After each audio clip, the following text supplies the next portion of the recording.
신종호의 마켓뷰입니다. 12월 그리고 차분하게 24년을 준비하는 시간인데요. 내년에도 수많은 이벤트와 이슈가 있을 겁니다. 이분 모시고 자세한 얘기 나눠보도록 하겠습니다. 신윤정 교보증권연구원 나와 있습니다. 안녕하세요. 네, 안녕하세요. 네, 오랜만에 뵙겠습니다. 오늘 주제부터 좀 보면서 말씀을 좀 드려볼까 합니다. 내년에는 정치적인 이벤트가 상당히 많고 그러다 보니까 이 타이틀에도 나와 있지만 폴리코노미의 해, 약간 이 합성어 같은데 한국과 미국도 이제 대선, 우리나라는 총선이 있고 유럽, 대만이 또 1월에 또 총통인가요? 선거가 있지 않습니까? 글로벌 금융시장에 상당히 많은 변수가 될 것 같아요. 일단 정리가 좀 필요할 것 같습니다. 사실 내년은 말씀해 주셨던 것처럼 글로벌 선거의 해라고 할 수 있을 정도로 굉장히 많은 선거를 앞두고 있는 건 맞습니다. 네. 그에 따라서 글로벌 경제 상황을 판단을 해봤을 때는 경제 주체들이 조금 위축적인 모습들을 보이면서 저성장 국면을 보일 것 같다라고 판단을 하고 있는데요. 그에 따라서 경기 회복이 이렇게 지연되는 구간 하에서 정치가 이렇게 많이 이벤트가 향동돼 있다라는 거는 더욱더 치열해진 양상을 보여줄 것 같다라고 판단을 하고 있습니다. 이런 과정이 좀 본격적으로 나타나면요, 결론적으로 이어질 수 있는 부분들은 바로 정치적 불확실성이 확대될 수 있다라는 모습입니다. 정치적 불확실성이 확대된다라는 얘기는요, 결국엔 바로 해석을 해보자면 글로벌 수요 회복이 지연될 수 있는 모습이 나타날 수 있다라는 측면에서 좀 유심히 보고 있다라고 말씀을 드릴 수 있을 것 같은데요. 그에 대한 가장 대표적인 예시, 바로 유럽으로 좀 말씀을 드릴 수가 있습니다. 네. 유럽 같은 경우에는 굉장히 영향력이 큰 시장임에도 불구하고 시장에서 사실 관심은 굉장히 제한적으로 나타나고 있는 국면입니다. 근데 그런 것들을 내년부터는 조금 주의 깊게 볼 필요가 있다라고 말씀을 드립니다. 제 그런 이유가 최근에 유럽 같은 경우는 우파 정당들이 약진하는 모습들을 많이 보여주고 있습니다. 사실 유럽 같은 경우는 지금 난민 정책도 앞두고 있었기 때문에 그런 정책적인 불만들도 당연히 나타나고 있고요. 또한 유럽 경제 내부에서 조금 회복이 좀 지연이 되면서 자국 보호주의, 유럽의 회의주의 이런 것들이 좀 팽배해진 구간에 있어서 좀 우파의 목소리가 좀 나타나고 있다로 받아들여 주시면 될 것 같습니다. 이런 우파 약진들이 의미하는 거는 사실 당장의 유럽 의회 분열이나 다수당의 변화가 나타난다라고 말씀드리기는 좀 어렵습니다. 그렇지만 단합을 제한하는 요인으로 작용할 수 있다라고 말씀을 드립니다. 이는 결국에는 유럽 전체의 수요 회복의 부진과도 연관이 되는데요. 유럽 같은 경우에는 내부에서 수출입을 서로 해주거나 성장을 같이 도모하는 경제의 주체이기 때문에 그런 것들이 단합이 부진하게 된다면 성장을 좀 지연시키는 요인으로도 작용할 수 있을 것 같다라고 판단을 하고 있습니다. 유럽이 최근에 이제 경기가 워낙 안 좋아졌죠. 러우 전쟁 이후에 비용이 올라가고 그런 과정에서 살림살이가 팍팍해지면 원래 이게 곳간에서 인심이 나는 건데 맞습니다. 그러다 보니까 유럽 쪽 얘기를 이제 들으면서 나오는 얘기들이 뭐 방산의 아이디어도 주고 아니면 이제 친환경에 대한 정책도 좀 후퇴할 수 있고 내년에는 정말 유럽이 정치적인 소용돌이에 좀 갇혀버리면 안 그래도 미국이 긴축을 하고 있는 상황이라서 조금 더 시장이 어려워질 수 있겠다 뭐 이런 생각이 드네요. 맞습니다. 알겠습니다. 미국 얘기를 그래서 잠깐 꺼내본 게 유럽은 원래 올해 내내 별로였고 미국이 지금 워낙 강하긴 하지만 블랙 프라이데이도 보면 일각에서는 야 이거 이후에 소비가 좀 둔화될 수 있다 뭐 이런 얘기들도 나오거든요. 그 연착륙이다 견착륙이다 아니면 아예 그 착륙이 없고 계속 올라간다 뭐 이런 의견들이 상당히 많은데 일단 기본 방향은 연착륙으로 보시는 것 같고 내년 연착륙이 만약에 현실화되면 미국의 어떤 경제를 좀 챙겨봐야 되는 포인트들이 좀 있을 것 같거든요. 뭐 어떻게 봐야 될까요?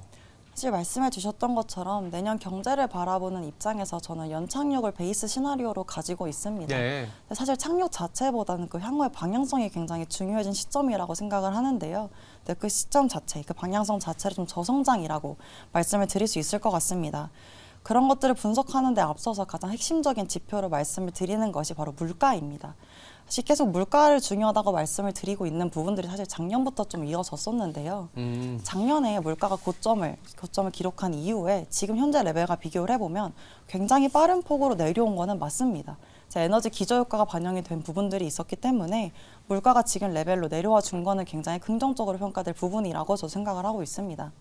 그렇지만 내년에 있어서 이렇게 물가 둔화 속도가 똑같이 나타날 것이냐에 대한 의문은 좀 가지고 있습니다. 바로 이제 물가 속도, 하락 속도에 대한 둔화가 될 것 같다라고 판단을 하고 있는데요. 사실 최근에 물가를 견인하고 있는 요인이 무엇이냐라고 본다면 크게 두 가지로 말씀을 드립니다. 단기 기대 인플레이션이라는 부분이랑요. 네. 서비스 가격 상승률이라는 부분입니다. 사실 단기 기대 인플레이션이라는 걸 좀 본다면 지정학적 리스크나 소비 모멘텀에 대한 기대감이 계속 상존해 있는 상황이기 때문에 빠르게 하향 안정화되는 걸 기대하기엔 조금은 어려운 시점이라고 생각을 하고 있고요. 동시에 서비스 가격 상승률은 흔히 끈적거림이 높다라고 표현을 합니다. 즉 올라가는 것도 어렵지만 내려가는 것도 역시나 느린 국면이라고 봐주시면 될 것 같습니다. 그런 기점 고려를 했을 때 아무래도 단기 기대 인플레이션이나 서비스 가격 모두 다 좀 내려오기가 어려운 국면에 진입을 했기 때문에 내년에 물가 하락 속도가 좀 느려질 수 있을 것 같다라고 판단을 하고 있다라고 봐주시면 될 것 같습니다. 그와 동시에요. 사실 이제 엘니뇨 영향이라는 것도 무시할 수가 없습니다. 예. 엘니뇨 가격을 중심으로요. 소프트 코모디티, 상품 압력이 조금 상방 압력을 받는 구조이기 때문에 내년 물가에도 여전히 상방 리스크가 열려져 있는 상황이다라고 봐주시면 될 것 같습니다. 그럼 결국엔 종합적으로 고물가가 장기화될 수 있는 리스크가 내년에 남아있다라는 뜻을 의미를 하고요. 고물가가 장기화된다는 건 결국에는 고금리 장기화 연관이 될 수 있습니다. 그럼 고금리 장기화가 연관된다는 거는 가장 중요한 문제는 거기서 파생되는 핵심적인 문제는 바로 지출 모멘텀이 저하된다라는 부분입니다. 그런 것들을 감안을 했을 때 내년에 저성장 국면에 진입할 수 있을 것 같다라고 판단을 하고 있고요. 그런 것들을 모두 다 고려한 핵심적인 것들이 바로 물가 지표에 있을 것 같다로 봐주시면 될 것 같습니다. 물가가 이제 스티키하게 갈 것이다. 끈적끈적하게 잘 안 내려갈 것이다. 그럼 연준의 금리 인하도 상당히 좀 시장이 예상하는 것보다 더 뒤로 봐야 되는 거라고 보시나요? 사실 저희 하우스 같은 경우에는 연준의 기준금리 인하 시점 2분기라고 사실 말씀을 드리고 있습니다. 2분기요? 사실 다른 하우스에 비해서 굉장히 빠른 시점이기도 한데요. 그러네요. 사실 연준이 물가만을 가지고 기준금리를 평가하지 않듯이 여러 가지 경제 상황을 놓고 평가할 것 같다라고 생각을 하고 있지만 저희 하우스가 2분기로 말씀드리는 가장 핵심적인 이유는 연준이 계속 연착륙 시나리오를 계속 말을 하고 있고 경제에 대한 안정성을 계속 언급을 하고 있는 상황입니다. 그거에 따라서 선제적 대응을 할 것이다라고 생각을 하고 있기 때문에 2분기 인하를 좀 예상하고 있다고 봐주시면 될 것 같습니다. 미국의 중앙은행인 연준은 사실 다른 나라와 달리 이제 듀얼 맨데이트라 그래서 고용과 이제 물가를 같이 보니까 물가가 다소 좀 스티키하긴 하지만 고용이 조금 둔화된다면 물가를 감안한 금리 인하 정도 할 수 있지 않겠냐라는 생각을 말씀 주셨는데 이제 고용 얘기를 하다 보면 당연히 고용을 바라보는 이유는 경제의 핵심 가치인 소비, 미국 같은 경우에 소비가 상당히 중요하지 않습니까? 소비가 탄탄하게 유지된다라고 봤을 때는 그 기저에는 고용이 이제 안정적으로 돼 있어야 내가 이제 월급을 계속 받을 수 있다는 생각이 있으면 소비를 할 건데 최근에 미국의 소매 판매가 약간은 좀 삐걱삐걱다는 느낌이 좀 있습니다. 그리고 신용도 연체율이 좀 올라가고 있거든요. 크레딧 카드, 신용카드 중심으로 올라가고 있는 부분들이 있는데 앞으로 이 미국의 소비 방향성 말씀 주신 걸로 보면 약간 고용이 좀 둔화될 거로 말씀 주시는 것 같은데 어떻게 보고 계세요? 사실 미국 가계 소비에 대해서 방향성을 좀 대답을 해드리자면 점진적인 둔화를 예상을 하고 있습니다. 제 그 이유가 사실 앞서 말씀해 주신 것처럼 미국 가계 같은 경우는 부채 자체는 굉장히 높은 편입니다. 근데 연체율 전체는 조금 아직은 우려할 레벨까지는 아니라고 보고 있는데요. 네. 근데 그런 것들 때문에 미국 소비 자체를 좀 긍정적으로 평가하는 부분들도 분명히 있습니다. 하지만 내년에 들어서도 미국 소비가 좀 긍정적으로 나올 것이냐에 대해서는 의문을 좀 가지고 있다라고 봐주시면 될 것 같습니다. 이제 그러한 이유로 좀 차근차근 말씀을 드리면요. 첫 번째로 대출 기준이 상향이 됐습니다. 대출 기준 상향이 됐다라는 결국엔 쉽게 말씀을 드리면 돈 빌리기 어려워졌다라는 걸 의미한다라 봐주시면 될 것 같고요. 그렇죠. 그와 동시에 학자금 대출도 지금까지 계속 미뤄왔던 부분들을 지난달부터 재상환을 하기 시작을 했습니다. 그럼 결국엔 종합적으로 고려를 해봤을 때 3개월 동안 최소 상환해야 될 거를 못 갚을 것 같다라는 그 연체율 자체가 올라오고 있는 모습입니다. 결국엔 지금 연체율 자체 초점을 맞출 게 아니라 향후 못 갚을 여력을 봐야 되는데 그 부분들이 조금 올라오기 시작을 하면서 이제 소비 둔화가 좀 나타날 모멘텀이 나오지 않았을까라고 생각을 하고 있습니다. 그와 동시에 좀 절대적으로 가용할 수 있는 자산도 함께 감소를 한 모습을 보이고 있는데요. 그 말씀을 드리는 게 사실 흔히 미국 가계 소비 얘기했을 때 가장 많이 나오는 부분들이 바로 초과 저축액입니다. 초과 저축액이 미국 같은 경우는 대부분 소진을 한 상황이라고 봐주시면 될 것 같고요. 정부 같은 경우 직접적인 재정 지원을 굉장히 전폭적으로 해왔었는데 그 부분들도 다 대부분 중단이 되어 있는 상태입니다. 가장 가시적인 예시로 좀 들어드릴 수 있는 부분들이 바로 연금 계좌 부분입니다. 사실 미국 같은 경우는 우리나라처럼 연금 계좌가 당연하게 존재를 하는데요. 최근에 미국 가계 내부에서 그 연금 계좌의 긴급 인출이 많이 늘어났다라고 합니다. 그 연금 계좌에서 돈을 뺏어 쓴다 이거죠. 네, 그렇다는 걸 감안을 해봤을 때는 사실 자신이 가지고 있는 자산을 최대한으로 활용해서 지금 소비를 이어오고 있는 국면이라고 봐주시면 될 것 같습니다. 그거를 감안을 했을 때 이런 소비 모멘텀 내년까지 이어질 수 있을까에 대해서는 조금 제한적이다라고 보고 있고요. 앞서 말씀해 주셨던 고용 부분 같은 경우에는요. 고용 지표를 좀 세부적으로 본다면 서비스를 중심으로 잘 버텨주고 있는 거는 맞습니다. 네. 근데 서비스 모멘텀 점점 둔화되고 있는 것도 맞고요. 항목을 민간이랑 정부 부분으로 구분을 한다면 정부가 생각보다 많이 해주고 있다는 걸 확인할 수가 있습니다. 이는 결국엔 정부가 지금 아직 붙잡고 고용을 버텨주고 있는 모습이기 때문에 이런 것들이 내년까지 이어지기는 당연히 어렵다라고 말씀을 드리고요. 이제 그런 것들을 감안을 한다면 점진적 소비 둔화 내년에 볼 수 있을 것 같다라고 말씀을 드릴 수 있을 것 같습니다. 일단 고용 자체가 정부에서 조금 많이 고용을 해주고 있고 민간에서 이제 고용이 많이 창출 안 되고 있다 이런 얘기라고 볼 수도 있는 거잖아요. 사실 민간도 창출이 되고 있는 거는 맞는데요. 그 레벨 자체가 여전히 버티고 있는 이유는 정부가 좀 힘을 내주고 있기 있어서. 때문에 소비 자체가 좀 버텨주고 있는 국면이라고 생각을 하고 있습니다. 지금 아까 잠깐 언급도 해주셨는데 상반기에 막 그렇게 뭐 미국 이 경기 침체 온다 뭐 역대급으로 금리를 올렸기 때문에 이거 침체가 반드시 올 수밖에 없다 했는데 안 왔어요. 그게 이제 초과 저축이라는 부분들이었는데 그게 다 소진됐다라고 보시는 건가요? 사실 대부분이 소진이 됐다라고 판단을 하고 있는 게 네. 사실 데이터 같은 경우 상으로 보면 누적 저축액이 데이터 상으로 나오는데요. 이제 그런 것들이 다 이제 거의 마이너스로 들어가 있는 상황입니다. 이제 주요국들 중에서도 대부분 이제 가장 높은 초과 저축액을 보였던 미국마저도 마이너스를 보이고 있기 때문에 네. 글로벌 트렌드 역시도 함께 움직일 것 같다로 봐주시면 될 것 같습니다. 야, 이게 초과 저축을 소진하고 나서 실제로 나오는 데이터들이 자동차 연체율 올라가고 신용카드 연체율 올라가고 아까 연금 계좌는 저도 처음 들었는데 연금 계좌에서 돈을 빼서 쓰고 있다. 아니 이게 우리가 시장에서 바라보고 있는 이게 고용이나 이런 부분들하고 조금은 괴리가 되는데 아마도 그런 약간 좀 이제 조금씩 그 분위기가 잡혀가는 거 아닌가.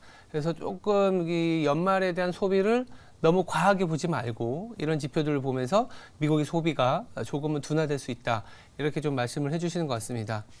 지금까지는 사실 또 미국과 유럽의 상황을 좀 알아봤고 결국은 우리나라가 중요하잖아요. 우리나라 경제가 얼마나 좋아질 것이냐라는 부분들인데 우리나라 최근에 이제 수출 데이터가 그래도 조금 플러스로 돌아서면서 드디어 반도체를 중심으로 경기가 회복되는 거 아니냐 이런 얘기들도 있지만 한편으로는 또 BSI 결과라 그래서 이게 서베이죠. 기업들한테 뭐 고용이라든지 경기 상황이라든지 투자라든지 이런 부분들을 서베이하는데 12개월인가요? 21개월 연속 부정적이네요. 그러니까 거의 2년 가까이 지금 상당히 안 좋게 보고 있는 상황인데 우리 경제의 어떤 턴어라운드가 필요하고 그게 물론 수출이긴 하겠지만 앞으로 어떻게 돼갈지가 상당히 궁금하거든요. 어떻게 보세요? 사실 말씀해 주신 것처럼 한국의 가장 중요한 부분들은 제조업이 될 수밖에 없습니다. 그렇죠. 제조업 업황 개선이 되어야만 또 한국 같은 경우 좀 턴어라운드로 좀 기대해 볼 수 있을 것이라고 판단을 하고 있는데요. 근데 사실 팬데믹 이후에 서비스업 중심으로 이제 경제 회복이 이루어지면서 지금 제조업 위축 기간이 굉장히 이례적인 거는 맞습니다. 근데 제조업이 모멘텀 자체가 개선이 되기 위해서는요. 한국 노력뿐만 아니라 글로벌 수요 전체가 먼저 회복이 선행이 되어야 되기 때문에 그런 것들은 내년에 있어서 좀 점진적으로 나타날 것 같다라고 판단을 하고 있습니다. 그래서 턴어라운드 측면에서 조금 우리가 초점을 맞춰서 봐야 될 부분은 제조업도 물론 중요하겠지만 내수에 좀 초점을 맞춰서 봐야 된다라고 말씀을 드립니다. 네. 사실 미국과 상반되는 분위기로요. 한국 내수는 그렇게 좋지 못한 분위기를 좀 올해 많이 보였습니다. 한국 같은 경우는 소매 판매가 이미 마이너스에 계속 진입을 해져 있는 상황이었고요. 연체율도 이미 많이 올라와 있었습니다. 그리고 또 아시겠지만 가계 대출 금리가 워낙 높았기 때문에 새로운 신용 창출도 굉장히 어려워졌습니다. 즉 종합적으로 한국 가계 상황 다시 말씀을 드리자면요. 너무나도 높아진 금리 하에서 돈을 빌리지도 못하고 네. 이미 빌렸던 돈 갚기도 어려워진 상황이었다라고 봐주시면 될 것 같습니다. 그럼 결국엔 실질적인 소비 활동이 계속 위축되어 왔던 구간이었기 때문에 결국에는 이런 소비 심리를 좀 개선시키는 요인들이 가장 중요할 거라고 생각을 하고 있고요. 그에 또 앞에 말한 연장선이겠지만 또 체감 물가 가장 느끼는 부분들이 체감 물가가 개선이 되면서 좀 소비 심리가 좀 회복이 되는 것들이 가장 중요하게 작용할 것 같다라고 봐주시면 될 것 같습니다. 우리나라 입장에서는 그러면 수입 물가가 우리가 통제할 수 없는 부분이고, 금리 레벨이 그 어느 때보다 높은 수준이라서 내년에도 우리나라 소비는 기대하기가 어렵다라고 봐도 되는 건가요? 사실 우리나라 개보 소비 같은 경우는 사실 핵심적인 부분들은 당연히 금리가 될 수밖에 없을 것 그러니까요. 같습니다. 네. 사실 모기지 금리라는 걸 무시할 수가 없기 때문에 내년 같은 경우에는 물가가 저희 하우스 같은 경우는 똑같이 한국은행도 2분기 이나를 좀 생각을 하고 있는 한국은행도. 입장이어서요. 네. 그런 입장이어서 그때 금리가 좀 빠져주기 시작을 한다면 가계소비가 점진적으로 함께 올라올 것 같다라고 판단하고 있지만 당연히 물가와 금리가 잡히지 못한다면 가계소비도 좀 회복되는데 시간이 좀 소요될 것 같다라고 보고 있습니다.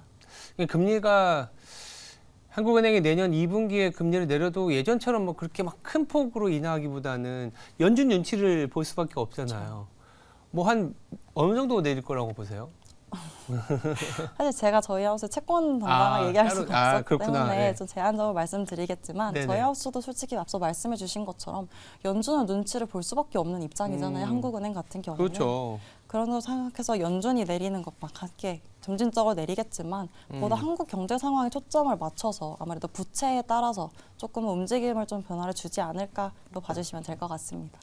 부채 수준이 워낙 높기 때문에 이거 다들 알고 계시지만 시청자분들도 이제 우리나라 가계부채 문제 있는 건 알고 있을 거고 이 상황에서 과장성 있게 금리 인하를 못할 것이다. 그러면 금리 인하를 해줘야 소비가 살아나는데 그 부분도 좀 어렵고 여러 가지 이유로 인해서 최근에 밸류체인 변화 때문에 물가가 또 높은 수준이라서 이 부분도 어렵고 내년에 진짜 소비 더 어려워지지 않을까라는 그런 고민이 있는데 수출이라도 좀 개선이 되지 않을까 이런 말씀을 드리고 있는데요. 이 수출 얘기를 이제 안 할 수가 없는데 연말을 맞이하다 보니까 국내외 이제 기관들이 우리나라에 대한 성장률 전망을 하는데 대부분 좀 2%대를 성장률을 보더라고요. 좋게 보시는 분들은 수출이 괜찮을 거고 반도체 얼마 전에 MSCI 지수에 대한 전망치도 반도체가 올라가면서 MSCI 코리아가 뭐 20% 오른다 이런 뭐 월가의 의견도 있었고 아니다 이게 뭐 아까 미국 소비 얘기하면서 미국 소비가 이제는 조금 둔화될 수 있고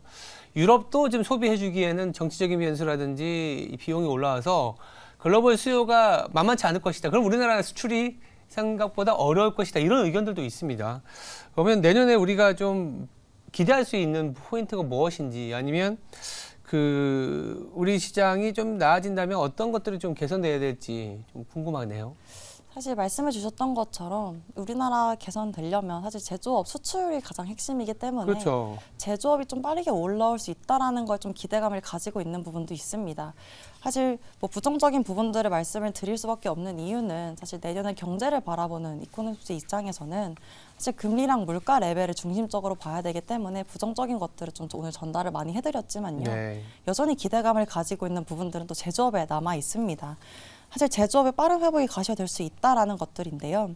사실 글로벌 수요 회복이 나타나고 있다라는 점이랑 그런 것들 금리가 생각보다 빠르게 하향 안정화될 수 있다라는 점을 좀 고려를 한다면 제조업 몸의 자체가 좀 회복에 올라올 수 있는 힘을 좀 받을 수 있을 것이다라고 보시는 분들도 분명히 있습니다. 근데 그런 것들이 나타나 줄 수만 있다면 한국 경제의 모멘텀 회복까지 나타날 수 있을 거고요.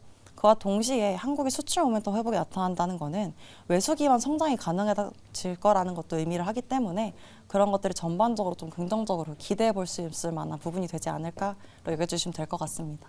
네.